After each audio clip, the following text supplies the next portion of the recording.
Good evening, everyone, and welcome to our first inaugural debate of the 2011-2012 debating year. My name is Michelle, and I'm your speaker for tonight. Tonight's resolution for the Toronto Debating Society is, be it resolved that the Internet renders libraries unnecessary. Tonight's debate will be a regular parliamentary-style debate. Please welcome our Prime Minister to speak for 7 minutes, Karen Hui.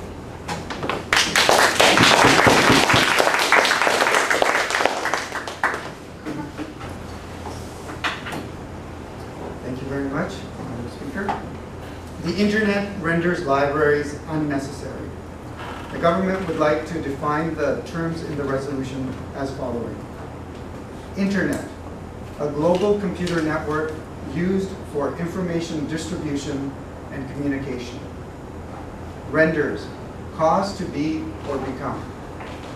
Libraries, buildings containing books, periodicals, and other audiovisual media for use or for borrowing by the public. Unnecessary, not needed. Ladies and gentlemen, let me begin by saying I don't hate libraries. I actually love libraries. When I was young, I spent countless hours in libraries looking for good things to read. And at a time when it was hard to find things to read because of cost or distance or scarcity, they were definitely a blessing. They were needed. They served as the foundation of democracy. And they also are a testament to the philanthropy of Andrew Carnegie, an industrialist of the 19th century who made his money in steel and railroads. Between 1886 and 1919, he created 1,679 libraries in the United States. Some of those are still libraries, but most of those now are museums, offices, and restaurants. The question before us today is not, are libraries ever needed? There was a time that they were. The question is, with the Internet, with the modern world of electronic media, are they still necessary? Our answer is no. The Internet renders libraries unnecessary. Why? Well, primarily because the main role of libraries, the traditional role, is to provide use of physical media. Yes, it's true that libraries function as community centers, they function as civic centers, they have also other sorts of events that happen in them. But this isn't the main role of a library. The essential role of a library is to provide borrowing, lending, use of physical media. And now, physical media is easily attainable and usable over the Internet. Just this year, Amazon sold more ebooks than it sold physical books. This indicates that we are moving into an electronic world, even when it comes to books. Libraries themselves are making this shift. The Toronto Public Library allows borrowing and downloading of much of its collection onto various devices, your computer, your iPad, your Android device. The New York Public Library has digitized 700,000 images, and they're now available to the entire world to see. The British Library allows you to take a look at manuscripts from the year 0 CE to 2000 CE. I could continue with examples. I'm mentioning libraries specifically because they themselves are moving over to a digital medium. I could continue with more examples, but I would basically have to itemize most of the Internet, so I won't. We can see the Internet is rendering physical libraries unnecessary. Why is this? Well, because we don't need to walk to a physical location to get our media anymore. Our media is available at our fingertips all the time. And in a world where Internet-connected devices are becoming more economical, more commonplace, and easier to use, Everyone has that ability to go online and read and download media that they are interested in, whatever their interest is. Another reason, research. Research is so much easier to do online through searchable databases than through browsable stacks. We have access to information beyond time and space. We can look at it anywhere in the world. We have immediate access to that information. And it's easier to organize that information. On a personal note, I can testify that I did not step into a single library while I was doing research for this particular discussion. Lastly, I'd like to say physical buildings are a poor use of civic funds. It's better to spend that money on expanding the digital availability of what is currently held in libraries and in acquiring more digital assets. Just this year, the top-selling phone in Africa, Kenya, was a $100 Android device. So this device has a touch screen and it allows connection to 8 internet devices around it. This is significant because it means Africans who do not have access to libraries will have access to major newspapers, academic resources, resources for math, science, language, history, literature, all of it, in their hands without ever having to go to a library. The question before us is whether the internet renders libraries unnecessary. Africa is an excellent test case because it doesn't have libraries in most of the places yet. So I put before you the question, as the internet rises in Africa, do you think that libraries, physical libraries, will also rise as a complement to that? Well, I would bet my iPad that they won't. And I think you would too. There might be a rise in Starbucks and public internet cafes, but there won't be a rise in physical libraries. In short, the internet renders libraries unnecessary.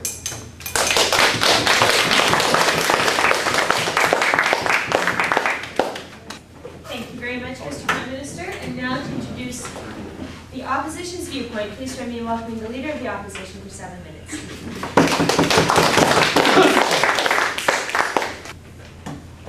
Ladies and gentlemen, the government is arguing that the internet renders libraries unnecessary. And I'd like to address a number of the points, but introduce some of mine as well.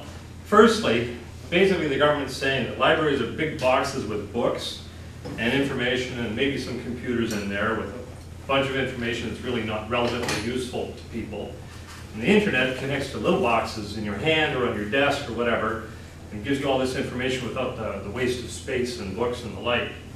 Well, ladies and gentlemen, contrary to what the government leader has stated, libraries are not just the physical spaces for holding books, but they are indeed physical community hubs.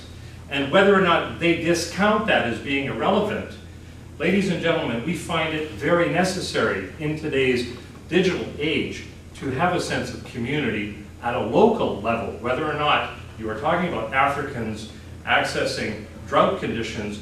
Locally, people in neighborhoods require libraries. Firstly, libraries provide collections of current information. And yes, you can get that online, absolutely. You can download the Globe and Mail articles and whatever. But what happens, ladies and gentlemen, if you don't have a computer? The government assumes that everybody's got a computer. You've got an iPad, you've got an iPhone. You've got people in this city who can't afford a computer, can't afford internet service, ladies and gentlemen. We actually have to have that access to the internet. Ironically, libraries offer the access to the internet in the building, free, if you've got a library card. So we're helping perhaps put ourselves out of business as a library, but nonetheless we are giving access to this information the government is touting as so important. They are making the internet accessible to children for study purposes. They are also offering books for children for reading, story times with parents, and the like.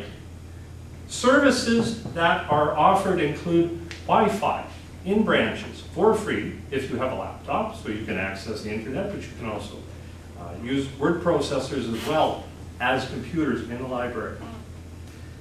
People can access other books from other branches. They may not exist at the branch you're at, and currently, as many Amazon books as there are digitally in the world, and they're moving forward and forward, they're not all digitized. And even if the library in London may have digitized numerous manuscripts and the like, the local paper in Guelph may or may not be online. So the people who want to access that can, and in the past they used microfiche, which are still used as research tools. Yes, they're cumbersome, sure they're slow, but if you're doing real research, you will take the time to find that information that is required, ladies and gentlemen. The internet also provides very bad information. A website called What's the Harm gives all sorts of instances of people who killed themselves, injured themselves, taking medical information, bad information. Documents in a library are peer-reviewed.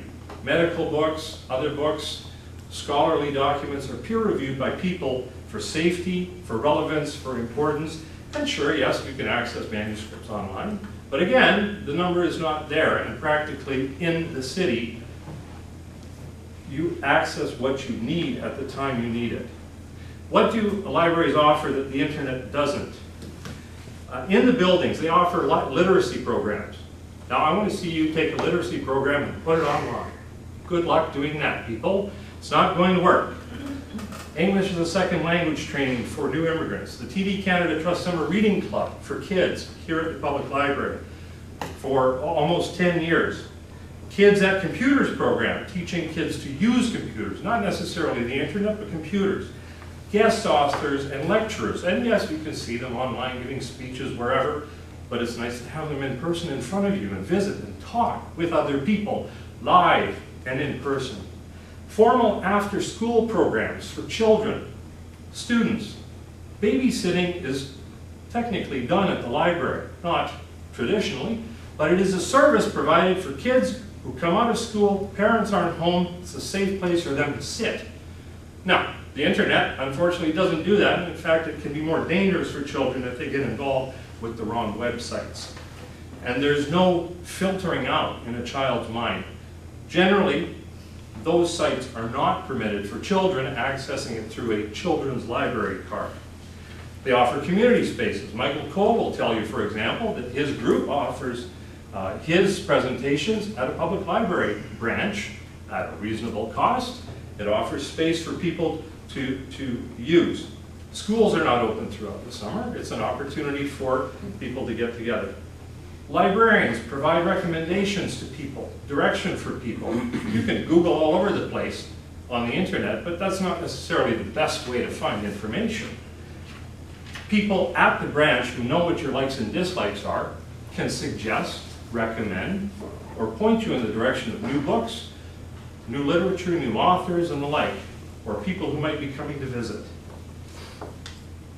In Toronto, heat alert days are issued by the Department of Health, and libraries offer cool places for the homeless, seniors, kids, and the like to stay safe out of the sun and not risk health problems, stroke, heat stroke, and the like. They are air conditioned, and during hours they are free. Who the heck takes out books anyway these days? Well, a lot of people. According to the Toronto Public Library branch, books including CDs, DVDs, and the like, it's actually increased in the last 8 years, the use of libraries for materials. What we have, for 2 million people, it's the busiest North American library, busier than the New York Public Library, as a matter of fact, per capita. 2003, 16.5 million visits, almost 29 million items borrowed. 2009, that jumped to 31 million, and 17.5 million visits by people in this city, for a city with a catchment area of 3.5 million roughly within the city of Toronto. Andrew Carnegie was a visionary, and 4 of his libraries still currently exist in the city as actual libraries. And they exist because the people in those neighborhoods are using them, ladies and gentlemen, and will continue to use them because of the benefits they provide to the community. The internet is a great source for information. It's a wonderful way to communicate, wonderful way to get together, but the libraries as well, ladies and gentlemen, offer a grounded source for people in a community, in a neighborhood, in a city to come together, to communicate with each other, to get books, and to learn. Something we all need to do in this digital world. Thank you. Thank you very much, Dean. And now the Yes. member seconder, please welcome David for 5 minutes.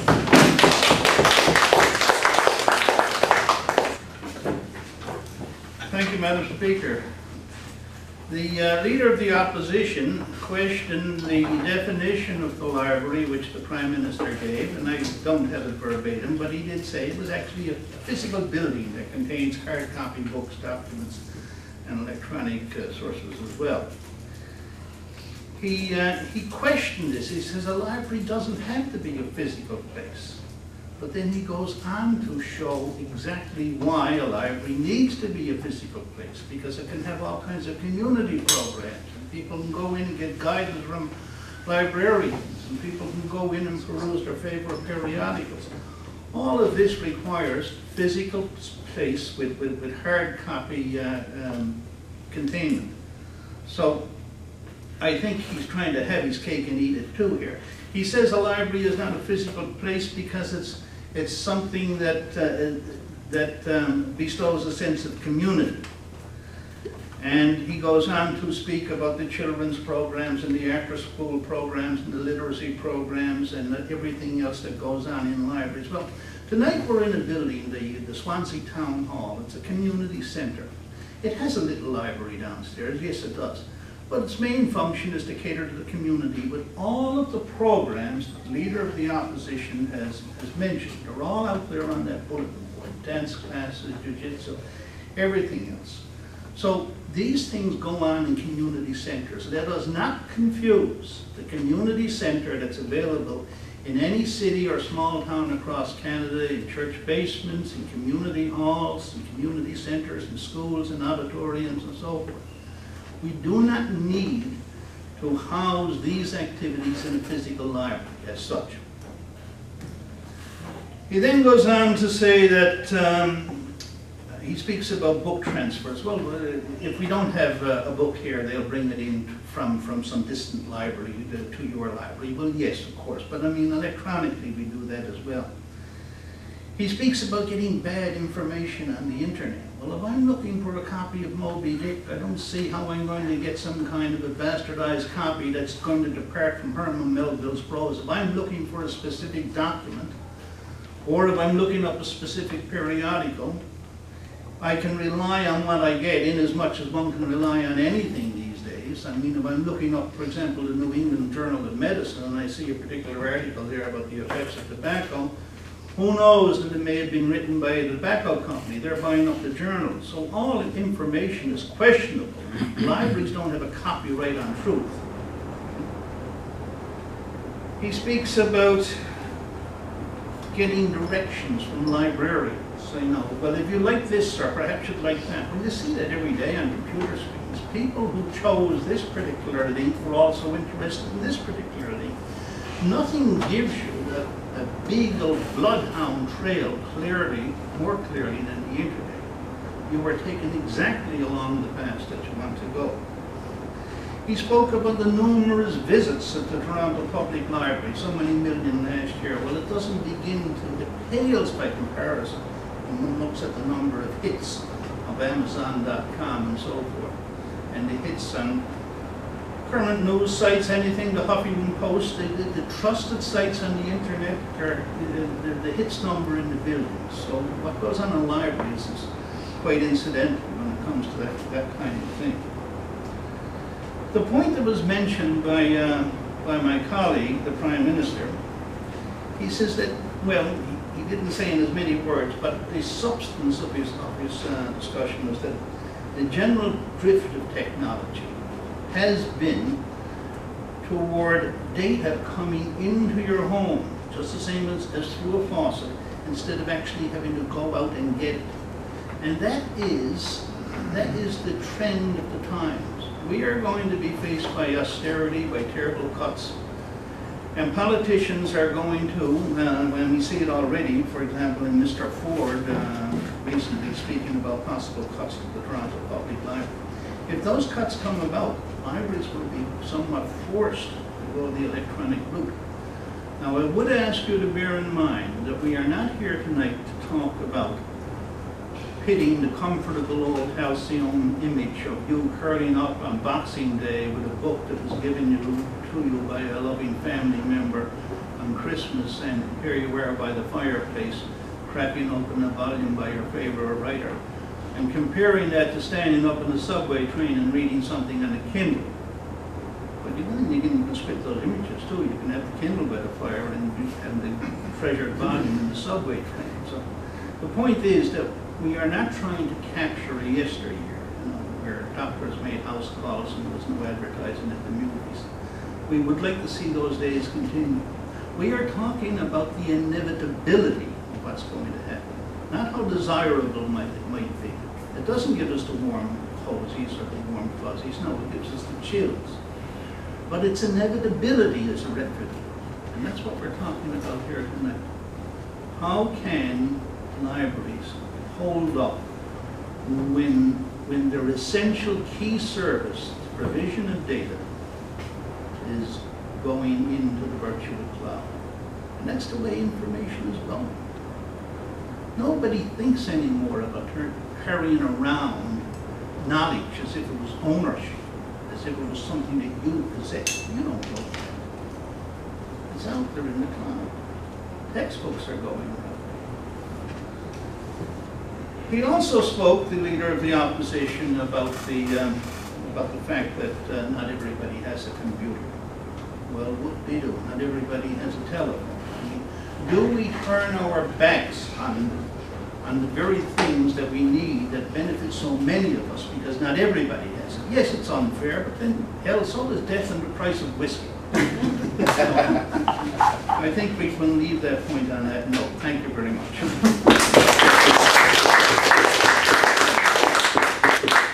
Thank you very much, David. And now please welcome the opposition seconder, Jerry, to speak for 5 minutes. Madam Chairman, members of the government, ladies and gentlemen. I'm going to first refute some of the points of the government, then I'm going to give you 5 of my own points. The Prime Minister in his speech said, quote, everyone has the ability to go online. My colleague has spoken about that, and I'm going to add a little bit more about that.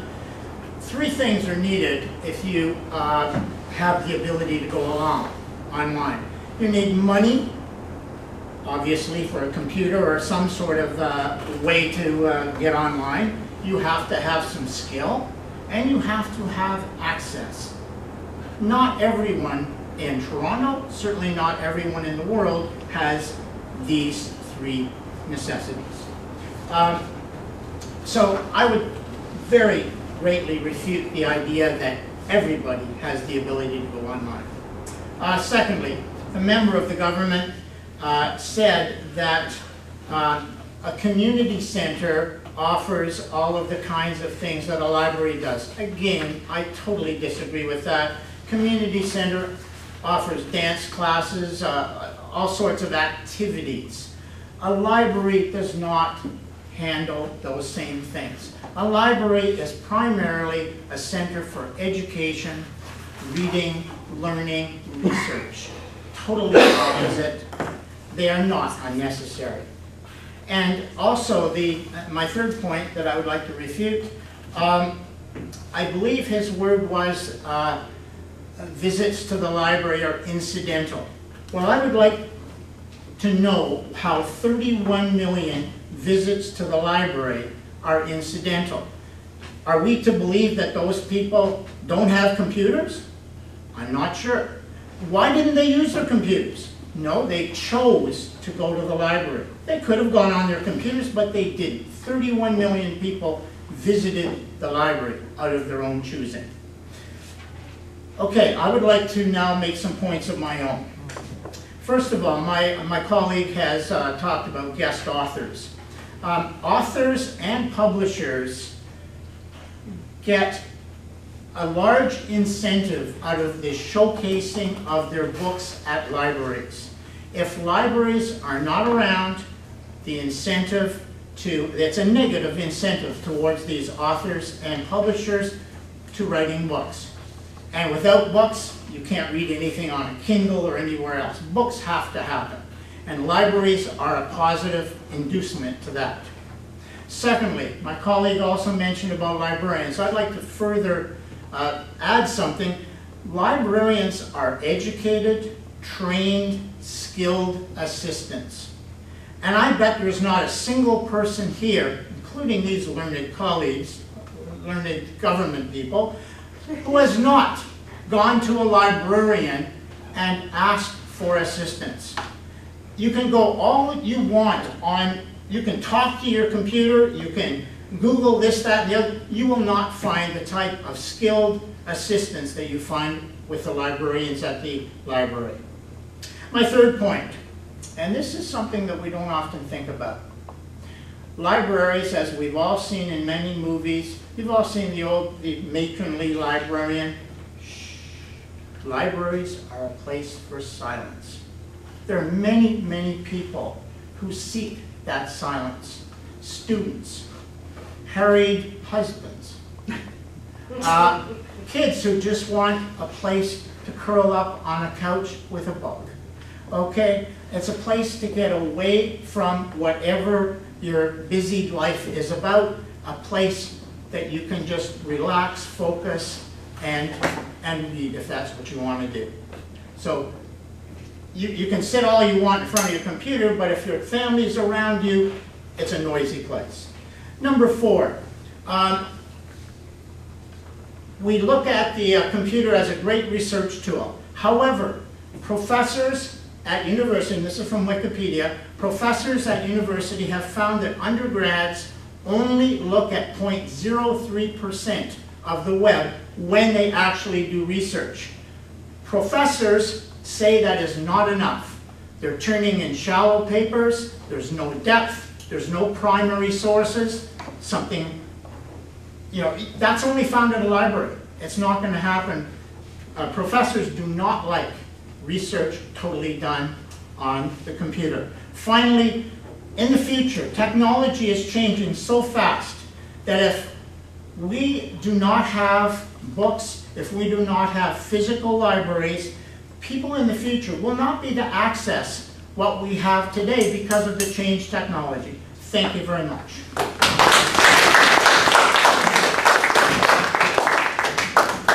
Thank you very much, Terry. Now that ends the formal the argument portion of our debate. Now we have our summation part, so I'm going to invite the Leader of the Opposition, Dean, to come up and summarize the Opposition's viewpoint for 2 minutes. Please welcome Dean.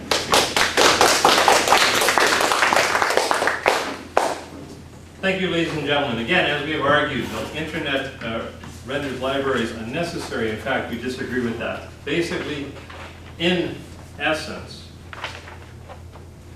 people have access to copies of magazines, books, newspapers, and the like that they can sit down and read. They don't need to have specialized equipment, computers, internet hookups, or the like. Pay funds for it. Library card offers it for free.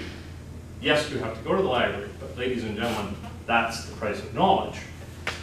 The accessibility of the libraries to children, to even give them access to the internet, to let them access countless books, not only at their own library branch in their neighborhood, but across the city and throughout the world, in fact, through interlibrary loans. But they are able to do it at an opportunity, again, to immerse themselves in the building that is the library. And I would like to state, if I did state that the library is not a building, it is in fact a building, and that is what we had meant to state. It is the structure, it is an important structure within the community. And it is an important structure because of what it offers to the community that comes to visit. The literacy programs, ESL training, reading programs, guest authors and lectures, formal after-school training and education programs for students, community spaces, recommendations through librarians and other staff, and the fact that libraries in the city of Toronto and around the world are used physically by people who physically show up, physically use the space, and take paper books out. The question was not whether it will render libraries unnecessary. The government stated that unnecessary means not needed. Ladies and gentlemen, in this day of the digital age, for the communities, libraries are needed more than ever.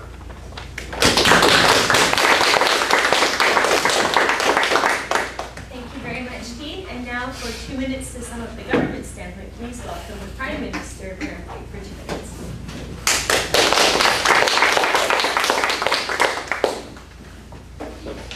Thank you, ladies and gentlemen. I'm not sure where to begin. I'm just going to jump in with a number of items. First of all, the idea of bad information that had been brought up earlier and my colleague referred to. Is the opposition saying that there's no bad information printed on paper? Do they realize that Rush Limbaugh and Sarah Palin have written books? The question of research. Now, I found it interesting that the opposition seconder, in order to prove his point about the necessity of libraries as a research tool, quoted Wikipedia. So I'm not, again, sure exactly where it is that their true point lies. Access. Yes, access is limited to those with digital devices. There was a time when my father paid over $300 for a digital watch. And now those same watches can be had in dollar stores. Similarly, electronic devices are becoming more and more commonplace, more and more economical. Internet access is becoming also much more easier to get. And the fact is, it's not easy to access a library. If for some reason you cannot leave your home, or if you live in another city, but I used to live in Hamilton, and it was hard for me to come to the Toronto Reference Library. But now I have access to all kinds of information at my fingertips. In terms of the Civic Center, they repeatedly mentioned how important it is to have the community aspect of a library. Well, we can continue to use the term library in this brand new way to something that is not really a library. A library offers physical media, books, and the like. The automobile was first called a horseless carriage because it was referring to what was past. But it is really not just a difference in style, it is a difference in kind. And a similar thing is going to happen to libraries, is happening to libraries, has happened to libraries. These are not the libraries of my father or me, or perhaps not even my nephews. But the internet will render them unnecessary.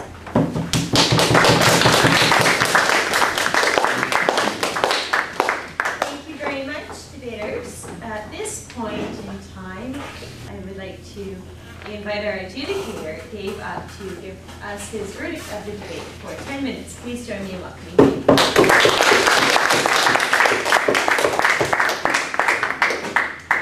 Thank you, Madam Speaker. Well, a great debate. No one seemed rusty at all, even after the long summer break, and I'm glad that we are tackling this very topical resolution. So, first of all, I'd like to talk about the arguments that both sides made. The government side stuck with the fact that the essential role of the library in their definition has kind of vaporized and it's kind of been replaced. And then we talked about whether the fundings for the real building should still be there and if it's a waste. And also we heard something really interesting about the developing world in Africa, use of Android devices. And also the seconder for the government came back and talked more about the role of the library that the opposition talked about was more suited towards community centers. And that it is inevitable that it is all going to go online and these big boxes are going to disappear and that it is the trend. And then over here you have the opposition that actually challenged the definition a little bit, that talked about, no, it's more than just the building with books in it. It is also a grounded hub for social programs and social programs that not necessarily a community service will serve. For example, literacy programs, the fact that it's very child-friendly, and tackling directly against is a good use of funds. You came up with those examples and the arguments that it is it's a cool place, it's a cool shelter when it's hot, and Toronto has many of those. And also talking about the wider world of authors, that libraries are very helpful to authors, and if you don't have authors, you're not going to have books, and then there will be nothing to go on the internet anyway. And the last point you talked about really quickly, which I really liked, was that technology changes fast, and it changes so fast that we might actually lose things that aren't in printed media.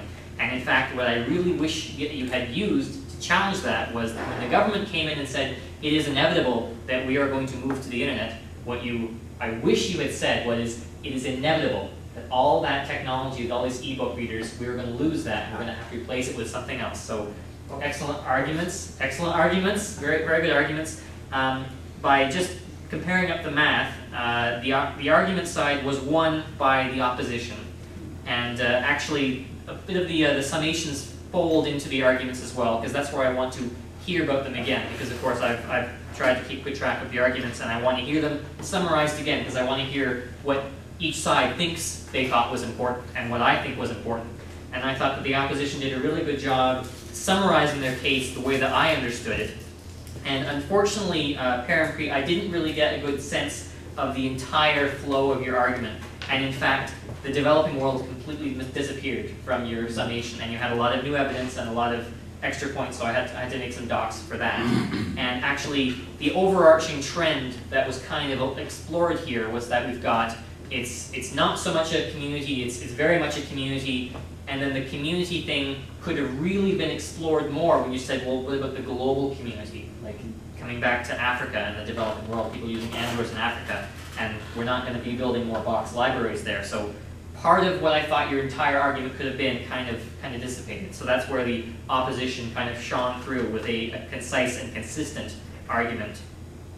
And then for content, what they used to support these their arguments, some really good examples from the government side, talking about Andrew Carnegie, the fact that Amazon book sales are going up and up and are surpassing books. Again, the Androids in Africa, good examples. Talking about Rob Ford making cuts to the libraries is going to force more internet penetration, more media is going to go online, and also using our own venue, Swansea Town Hall, as an example of where a great community program like the Toronto Debating Society can take place. Of course, I like that as good content. And of course, opposition, really good content, TD Kids Reading Club, our own Michael Cole has a program that happens in the library, millions of visits, microfiche is used by real researchers, and some reports from professors. So actually pretty well balanced from both sides. So in terms of content, doing research to balance their arguments, it was basically a tie. I think there might be a slight edge. Nope, it's actually, in math works out, it's an exact tie between the opposition and government. Rebuttal and refutation. Of course, this all came down to the government seconder. You did a great job of trying to tackle their issues head on.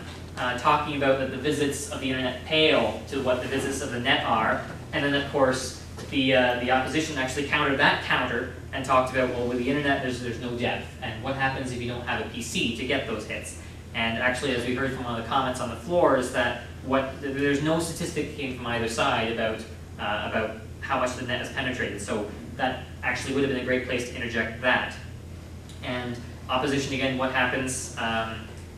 What happens when you don't have that computer? Is that in the library? Is that part of the equation? Rebuttal and refutation. Still on the same point. What happens if you don't have a computer? That's not fair. David, with your whoop-de-doo, of course that's not fair.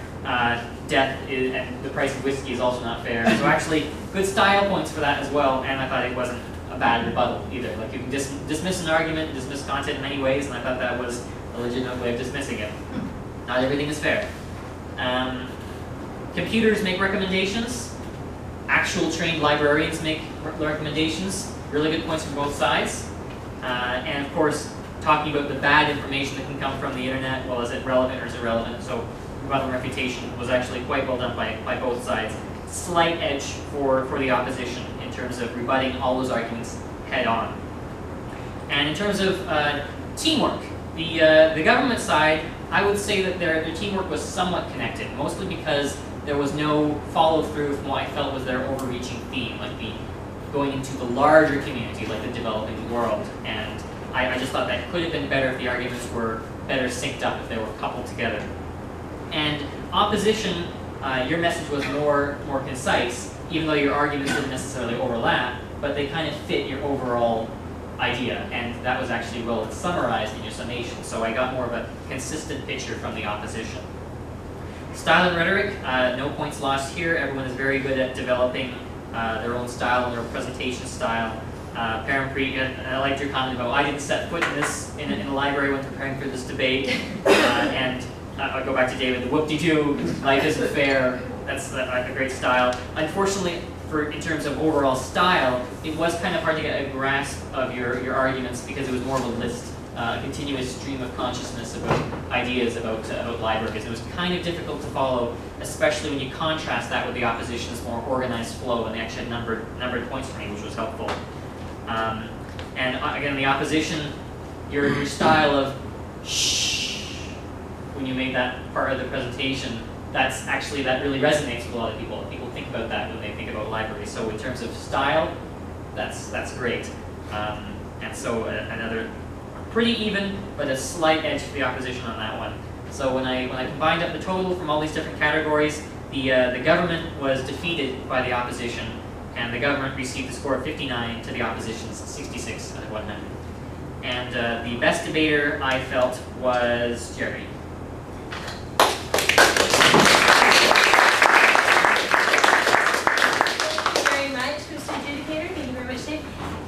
Popular vote, which we took just before, so I'll ask Anita for the results of the popular vote, please.